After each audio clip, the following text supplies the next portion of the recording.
ఓం శ్రీ మహాగణాధిపతయే నమః. శ్రీ గురుభ్యో నమః.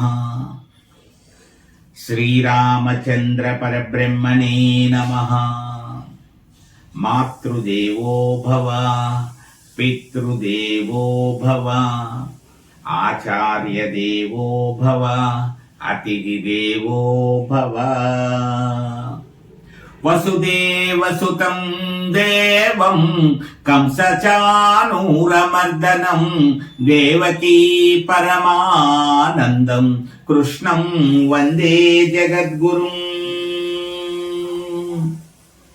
భగవద్భక్తులారా, అందరం భగవద్గీతను ఒక్కసారైనా విద్దాం, రోజుకో శ్లోక సారాన్ని తెలుసుకుందామనే లక్ష్యంతో పరసా టీవీ అందిస్తున్నటువంటి 37వ శ్లోకానికి మీ అందరికీ కూడా హృదయపూర్వక స్వాగతం. ఈరోజు అర్జున విషాద యోగంలో 37వ శ్లోకం గురించి తెలుసుకోబోతున్నాం.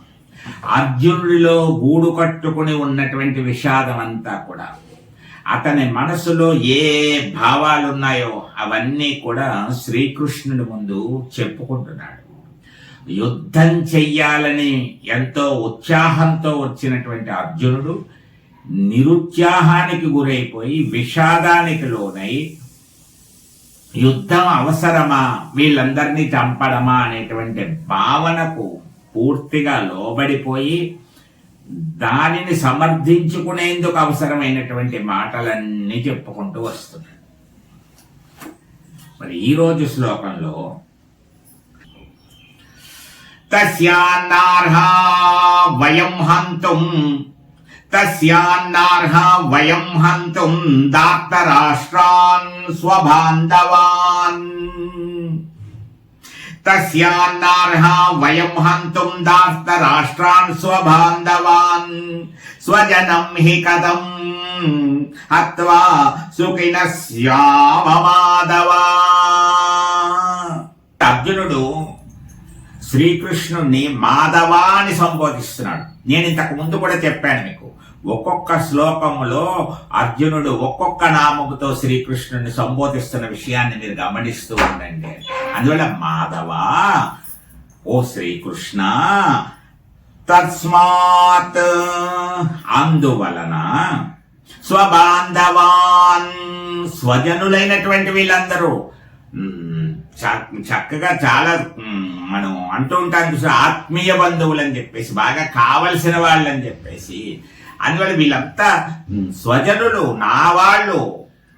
అందువల్ల ఇటువంటి వాళ్ళు ఎవరు వీళ్ళంతా? దార్తరాష్ట్రాన్, దుర్యోధనుడు మొదలైనటువంటి వాళ్ళందరూ కూడా హంతుం, వీళ్ళని చంపడం వలన, వీళ్ళని చంపుటకు, వయం మనము నార్హా తగిన వారం కాదనిపిస్తోంది.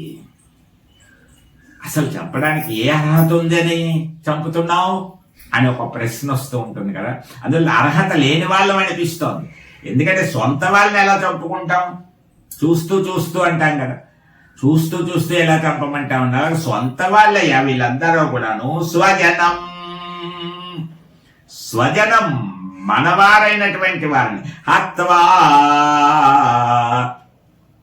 వాళ్ళని చంపేస్తే దుఃఖే, వాళ్ళని చంపినట్లయితే, అత్వా వాళ్ళని చంపినట్లయితే సుఖినః సుఖవంతులము, కథం ఎట్లు సుఖవంతులం అవుతాం మనం? వాళ్ళని చంపడం వల్ల మనం ఎలా సుఖపడతామని. సొంత వాళ్ళనందరినీ చంపుకున్న తర్వాత ఇంకా సుఖం ఎక్కడి నుంచి వస్తుంది? దుఃఖమే కదా మిగిలేది. అటువంటప్పుడు వీళ్ళందరినీ చంపడం ఎందుకు అంటున్నాడు. అంటే ఇక్కడ ఒక మమకారము, ఆ మమకారం అనేటువంటి బంధంలో అర్జునుడు చిక్కుకున్నాడు. ఇప్పుడు చిక్కుల్లో ఉన్నవాడిని బయటకు లాగాలి, ఇంకా ఇంకా చిక్కుకుపోతున్నాడు. ఆ చిక్కుల నుంచి బయటపడేయాలి. శ్రీకృష్ణ పరమాత్మ తగిన సమయం కోసం చూస్తున్నాడు. అందుకనే అర్జునుడిలో ఉన్నటువంటి మమకారం ఏ స్థాయిలో ఉందో చూస్తున్నాడు.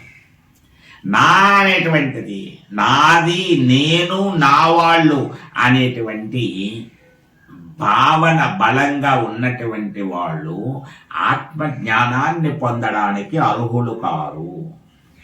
అవి ప్రతిబంధకం అవుతుంది. ఎందువల్ల ధర్మం తప్పడానికైనా సిద్ధపడాలని చూస్తాం నా వాళ్ళు కాబట్టి. మన వాళ్ళకి చేసుకోకపోతే ఇంకెవరికి చేస్తామండి? మనవాణ్ణి కాదని బయట వాడికి ఎలాగిస్తాం? మనాడు దుర్మార్గుడే అవ్వచ్చు, అంత సరైన వాడు కాకపోవచ్చు, కానీ బయటడికి ఎలాగిస్తాం అనేటువంటి భావనతో అధర్మానికి పాల్పడేటువంటి ఈ లోకంలో నా అనేటువంటి బంధం ఎన్ని బంధనాలను కలిగించి మనల్ని అధర్మ మార్గం వైపు నడిపిస్తుందో భగవద్గీత ప్రారంభంలోనే చెప్తోంది.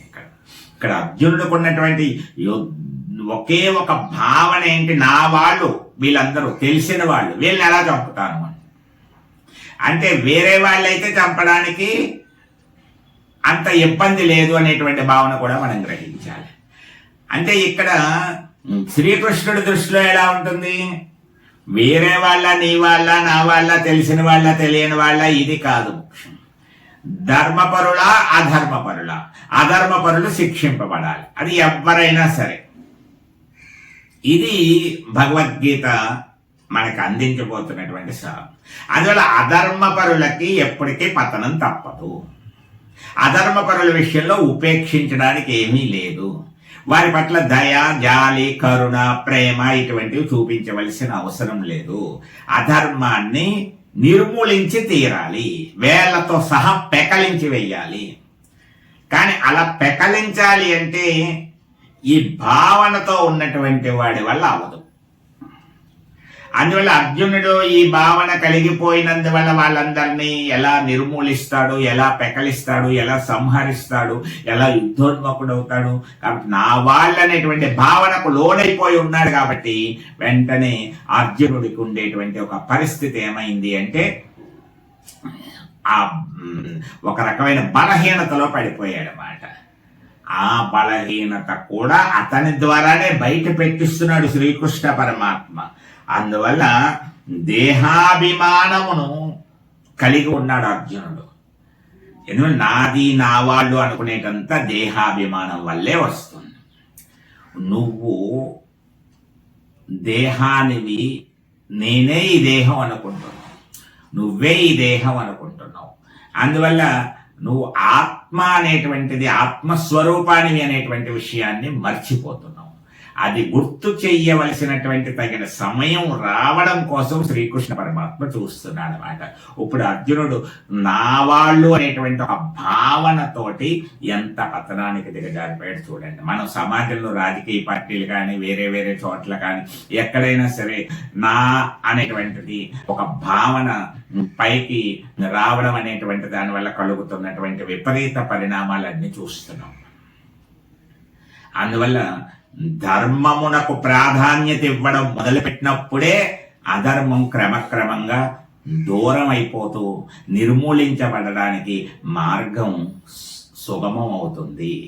నా అనేటువంటి భావన ఉన్న చోట ధర్మ పరిరక్షణ అనేటువంటిది, ధర్మ నిబద్ధత అనేటువంటిది, ధర్మ దృష్టి అనేటువంటిది ఎన్నటికీ జరగదు అనేటువంటి విషయాన్ని గమనించవలసిందిగా కోరుకుంటూ మరి ఈరోజు భగవద్గీత క్విజ్లో కూడా ప్రవేశించేస్తున్నాం.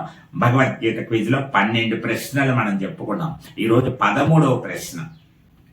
కొన్ని ప్రశ్నలు అయ్యాక ఒక 100 ప్రశ్నలు దాటాక అప్పుడప్పుడు మీకు ఒక పరీక్ష లాంటిది కూడా ఇవ్వాలనే ప్రయత్నం జరుగుతోంది.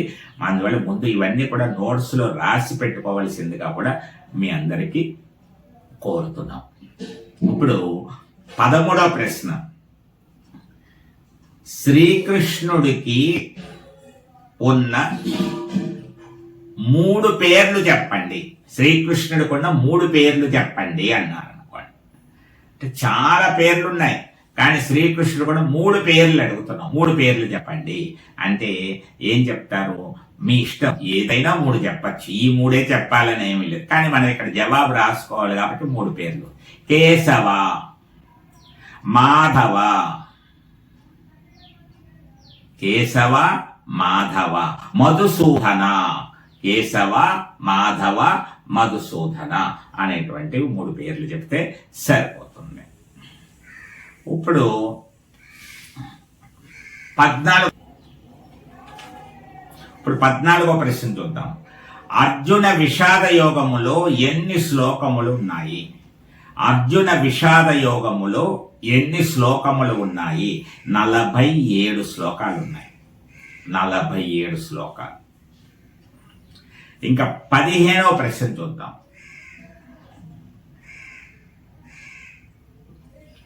అర్జునుడి రథముపై ఉన్నది ఎవరు? అర్జునుడి రథముపై ఉన్నది ఎవరు? హనుమంతుడు.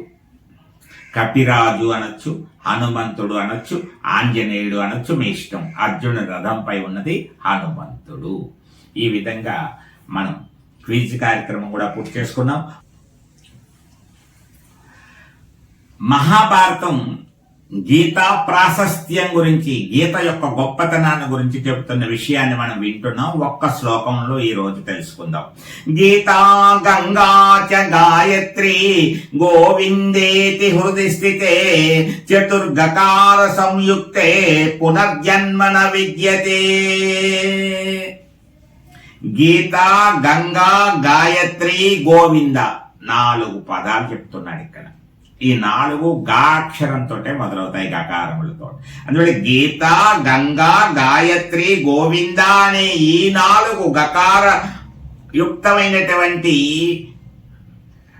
పదార్థములను ఎవరు హృదయమున ధరించునో అట్టి వానికి పునర్జన్మ లేదు. చతుర్గకార సంయుక్త పునర్జన్మన విద్యతే. గీత, గంగా, గాయత్రి, గోవింద ఈ 4 హృదయాన్ని ధరించిన వాడికి పునర్జన్మ లేదు అంటున్నాడు. హృదయాన్ని ధరించడం అంటే మనసులో పెట్టుకోవాలి. మనసులో పెట్టుకున్నామంటే మనసులో ఉన్నదాన్ని బట్టే మన యాక్షన్ ఉంటుంది, మన ప్రవర్తన ఉంటుంది, మన మాట ఉంటుంది, మన చేత ఉంటుంది. కాబట్టి మనస్సులో పెట్టుకోవడం అనేది 4 చదవడం కాదు. రోజుకి 10 సార్లు చదివేమంటే 10 సార్లు చదివేస్తానండి, 1000 సార్లు చదివంటే 1000 సార్లు చదివేస్తానండి అంటే ఉపయోగం లేదు. మనసులో పెట్టుకోవాలి. గీతని మనసులో పెట్టుకున్నావు అంటే, నీ మనసులో గీత ఉందంటే నువ్వు గీత ప్రకారం నడుచుకున్నవాడివి అవుతావు. అప్పుడు గీతా జ్ఞానాన్ని పొంది గీతా జ్ఞానాన్ని పంచేవాడివి, గీతా జ్ఞానంతో పెరిగేవాడివి, గీతా జ్ఞానాన్ని ఆస్వాదించేవాడివి అవుతున్నావు. కాబట్టి నీకే పాపములు ఎలాగ అంటుతాయి? నువ్వు పాపములు చెయ్యవు కదా. అందువల్ల నువ్వు పవిత్రుడిగానే ఉండిపోతావు. అందువల్ల హృదయాన్ని ధరించమనే అర్థాన్ని మనం గుర్తుపెట్టు. గీత, గంగా, గంగ ఎంత పవిత్రమైనదని చెప్తారు. అందువల్ల గంగ వలె పవిత్రంగా ఉండేటువంటి స్థితి రావాలి. గాయత్రి, సర్వమంత్ర రాజము గాయత్రి, గాయత్రి అనే నామం. గోవింద, కలియుగంలో అందరినీ తరింపజేసేటువంటి, ఏ యుగమైకైనా ఆ నామం విశిష్టమైంది. గోవింద గోవింద గోవింద అనేటువంటి నామం. ఈ 4 హృదయాల్లో నువ్వు ధరించినట్లయితే నీకు పునర్జన్మ లేదు. కాబట్టి హృదయంలోకి అవి వెళ్ళాలంటే ముందు సాధన చేయండి. ముందు హృదయంలోకి అంత గమ్ముని వెళ్ళిపోవు. కాబట్టి ముందు వాటికి దగ్గరగా ఉంటూ ఉండండి. ఏదో ఒక రోజు రిక్వెస్ట్, మీరు మా హృదయంలోకి రావాలి, మీరు మా హృదయంలోకి రావాలి అని చెప్పేసి వాళ్ళని అడుగుతున్నావు. ఓ గీత, నా హృదయంలో ప్రవేశించు, నా హృదయంలో నివసించు, నన్ను నీ వాడిగా చేసుకో, నీ ప్రభావితుణ్ణి చేయి నన్ను అని గీతను రోజు అడుగుతూ ఉంటాం. ప్లీజ్ ప్లీజ్ ప్లీజ్ అని రిక్వెస్ట్. అలాగే గంగా, గంగా నీ అంత పావనమైనటువంటి వ్యక్తిగా మారేటువంటి శక్తిని నాకు ప్రసాదించు అని గంగను ప్రార్థిస్తాం. గాయత్రి, గాయత్రి అనేటువంటి త్రిసంధ్యా స్వరూపిణి ఆ గాయత్రి మాతను ప్రార్థించుకుంటాం. అలాగే గోవింద, గోవింద నామంతో జపమైనా చేస్తాం, నామస్మరణైనా చేస్తాం, గోవింద గోవింద అంటూ ఉంటాం. ఈ 4 కూడా ప్రార్థిస్తుండాలి. మా హృదయంలో నివసించండి, నా హృదయంలో నివసించండి, నా హృదయమే నివాసంగా చేసుకోండి అని చెప్పేసి అడుగుతూ అడుగుతూ సాధన చేస్తూ ఉంటే ఒక్కరు వచ్చారంటే మిగతా 3 వచ్చేస్తారు. అది బాగా గమనించవలసింది. ఈ 4 ఒక సెట్టు.